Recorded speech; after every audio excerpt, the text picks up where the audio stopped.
We want to go now to Geoff Ballotti, the president and CEO of Wyndham Hotels Group, which is the world's largest hotel franchisor. Their hotels include Days Inn, Ramada, Super 8, Howard Johnson, and La Quinta. Thanks for joining us. Thanks for having us on, Margaret. This is sort of the unofficial start to the holiday travel season for the summer, but AAA is out saying they expect the lowest amount of traffic on planes, trains, and automobiles in modern history. What are you seeing in your hotels? We are remarkably open, and we have been throughout this pandemic. We're the world's, as you said, largest hotel franchise company, and our 6,300 hotels have essentially all remained open. 90% of our hotels have remained open through this pandemic, serving essential workers, the frontline workers. And our hotels are continuing to pick up. It's been 5 consecutive weeks of increasing demand. We're the world's leader in the economy, the mid-scale, the select service space. Our mid-scale hotels are operating now at occupancy levels of close to 50%, and they continue to see increased demand.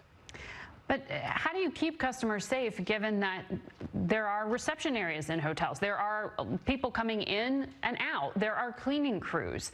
Is it safe? Well, Margaret, we believe that the most important thing anyone can do is follow the guidelines of the CDC, the WHO, and the states. And that's what we've been doing all along. And yes, our hotels have been safe at reduced occupancy levels that are beginning to pick up.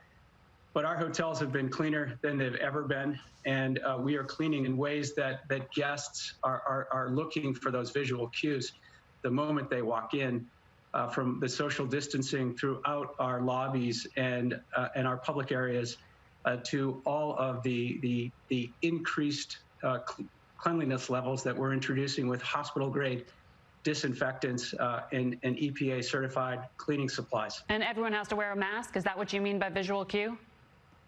Visual cues, certainly from our employees, yes. Our employees, you will see our team members with masks, and you'll see, based on the guidelines, guests being asked to wear masks as they check into the hotel. You, as we mentioned, have franchises, and so other business owners hold on to the properties themselves.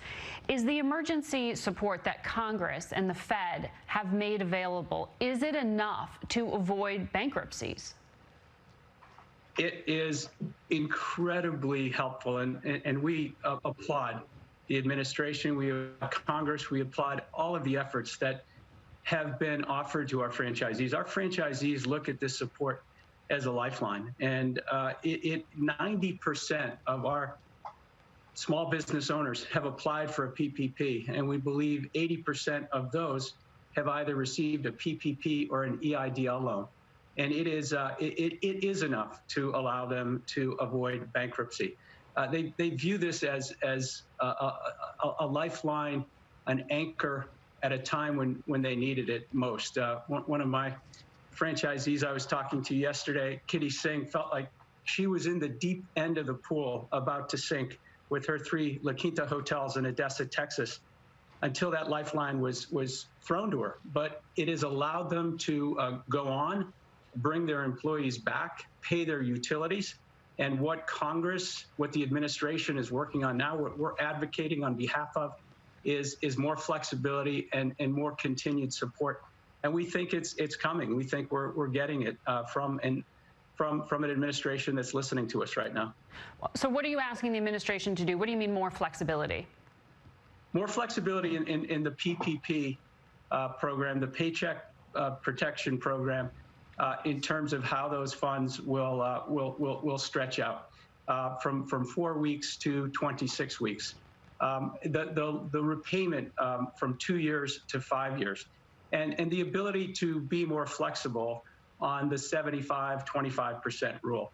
Right now, it's 75% of that loan must be used to pay for employee salaries, but our franchisees have other operating costs like utilities, like taxes, and like their mortgage, and they are receiving a lot of support from their local lending institutions. I mean, again, these are these are small mom and pop shops, and we have not seen any bankruptcies yet. And we do think they're able to operate at reduced occupancy levels and maintain that break even because of this support.